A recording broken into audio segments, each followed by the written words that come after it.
It's time once again for your update from the city of New Hope. The mayor is joining us, Kathi Hemken. Welcome, Kathi. I see you have twin spirit today. How are you today? I do. I'm just fine, thank you. I'm waiting patiently for them to play a ball game. I think there are a lot of people waiting for that. We have a lot to bring to you today from the city of New Hope. Let's start with a little election talk. Give us the latest that people need to know with this election season that's going to be a little different in the way that people vote. It's going to be a lot different. Well, there's a primary in New Hope. It's August 11th.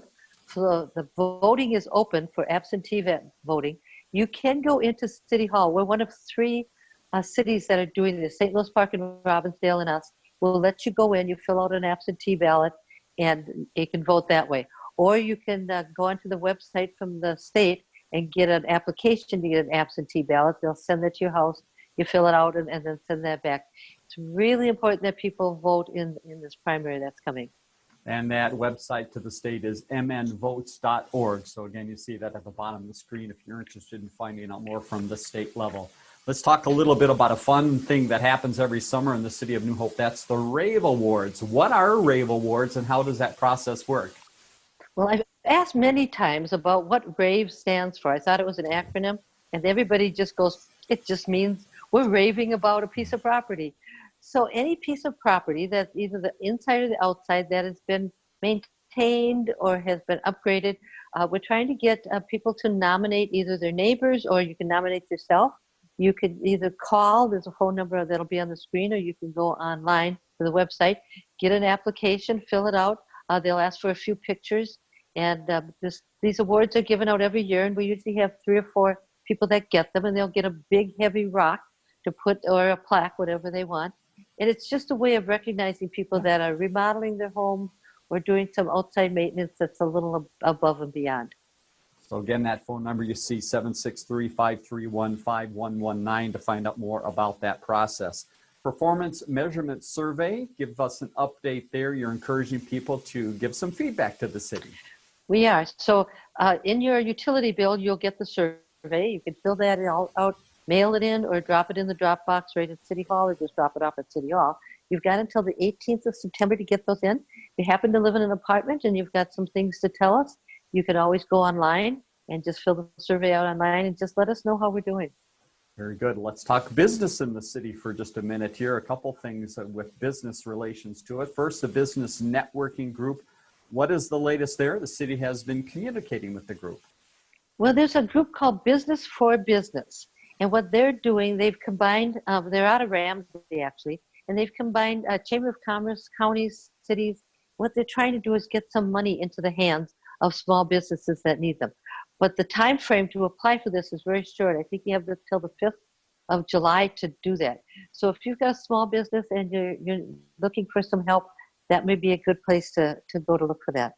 All right, so some economic assistance out there for businesses to be able to get involved in, and again, through deed, some applications that run, I believe, through July 2nd as well.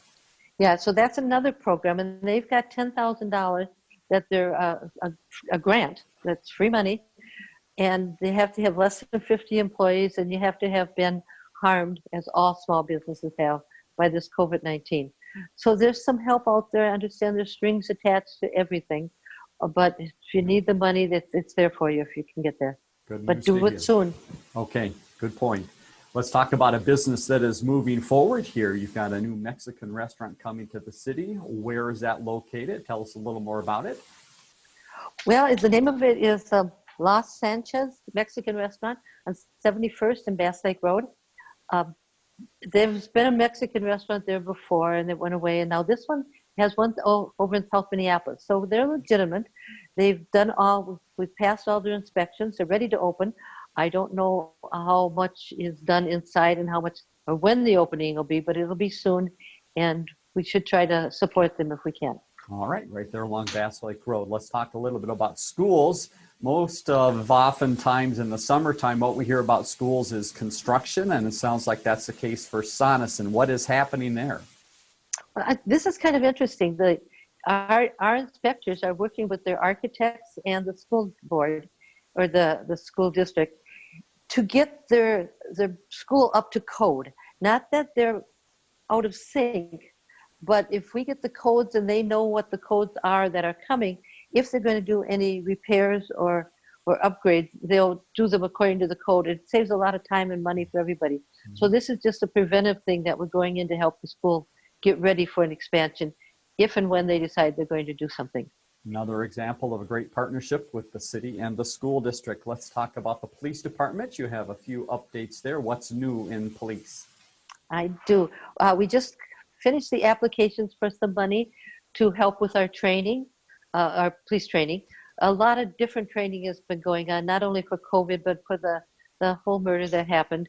And so we're getting some money from that. The good news is our police chief, who attends the Minnesota Police Chiefs business meetings, has been granted another 3-year term on the executive committee. So hopefully we'll have our chief for at least 3 more years, I hope. Congratulations to the chief. Great honor there. Let's talk about public works, and we've got something a little strange to talk about in the city of New Hope. Doesn't happen too often, but I understand it's expanding. Tell us what is going on with the sinkhole. Sometimes things just get bigger. I swear there's a cavern underneath there. So what happened on 41st and a half, about at Nevada, there was a sinkhole, and it wasn't real big. So they went out and fixed that, and then all of a sudden they needed to fix some manhole covers under the bridge, the railroad bridge. They fixed those until this morning I got a little message that says, now there's a leak in a pipe under the bridge. So it's just growing. So they finally decided to reroute the traffic up to 49th and past the bridge and then back down to 42nd. So if you get there and you can't get under that bridge, that's why. Just one thing after another. Hopefully we'll get this all fixed. All right, well, there's water in a little bit of an uncontained way. Now let's talk about water in a contained way. In the water towers, people should be looking for something happening there. What can we expect at the water tower site? Well, the South Water Tower, for some reason, seems to get dirty. I don't know if it's mold or what it is, because it seems about 3-4 years ago, we washed it. We had that artwork on there. Well, it's time to wash it again. So if you've never seen a water tower getting washed, it's really an experience. They kind of cover it all up, and somebody goes up there with a ladder or something, and they scrub that thing clean. So the icky dirt on the South Water Tower will be gone in a couple weeks, hopefully. Talking about things being gone, the people around Northwood Parkway are going to be happy to see some construction gone. The process continues. Give us an update there for residents in that area.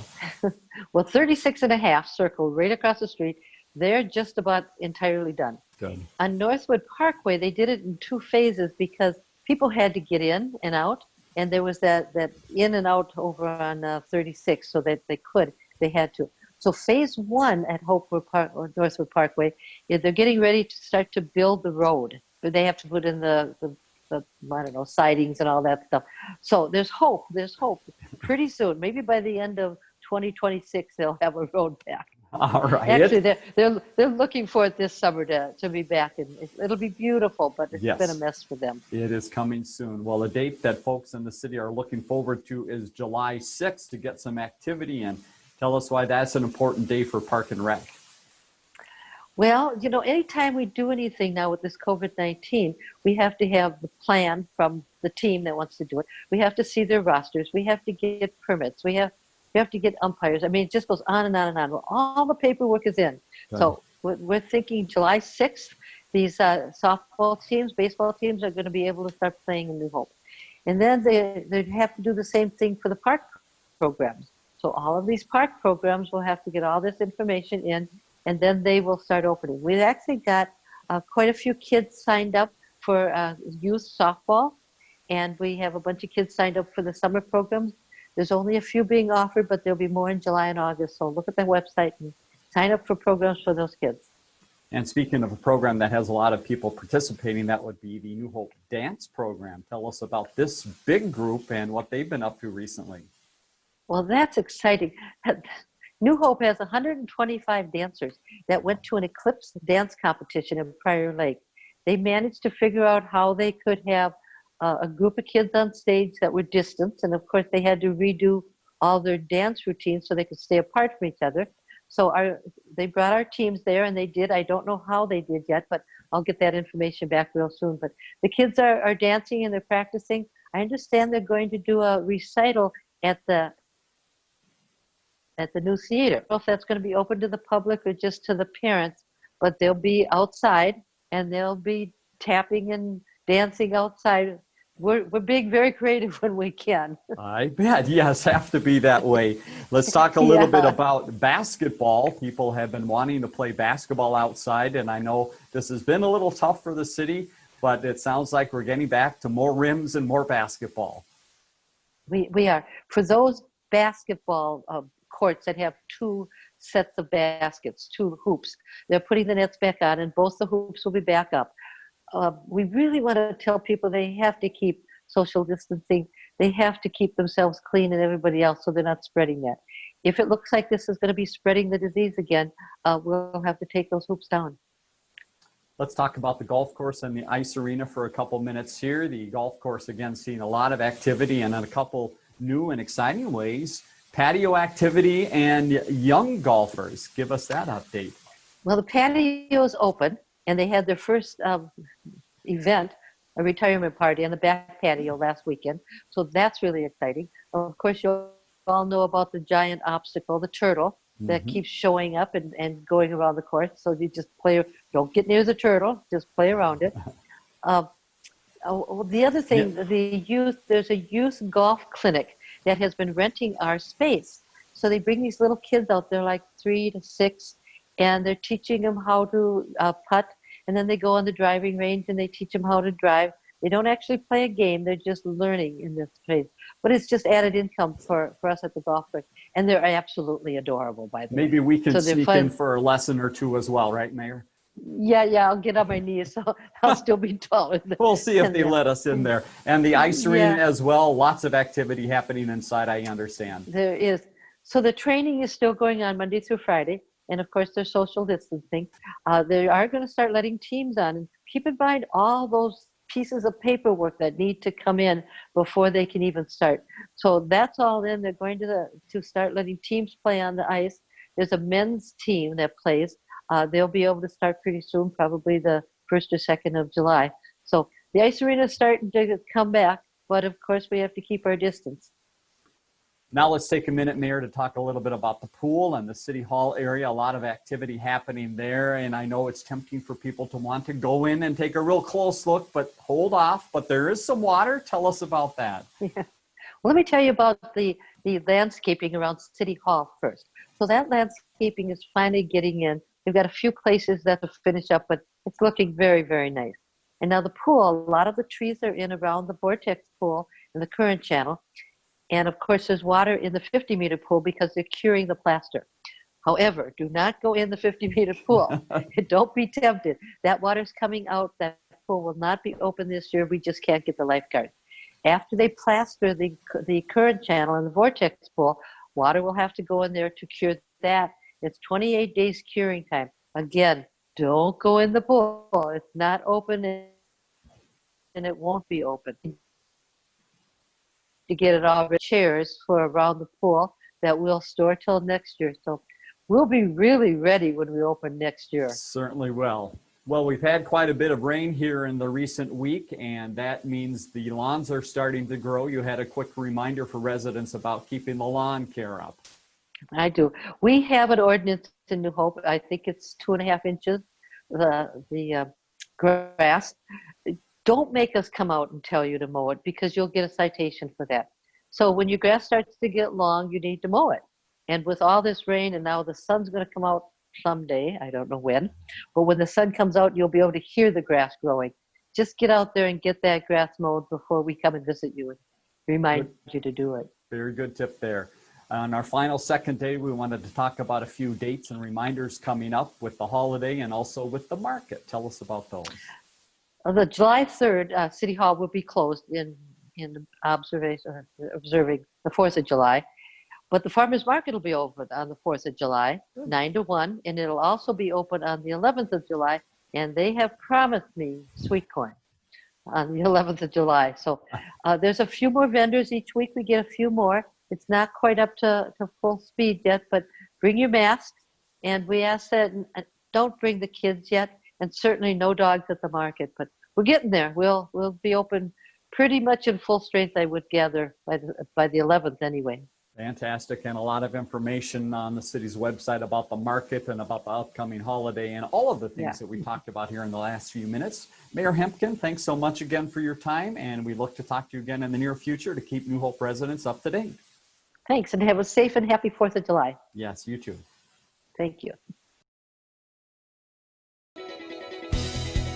Learn more about The Connection at ccxmedia.org and follow us on social media.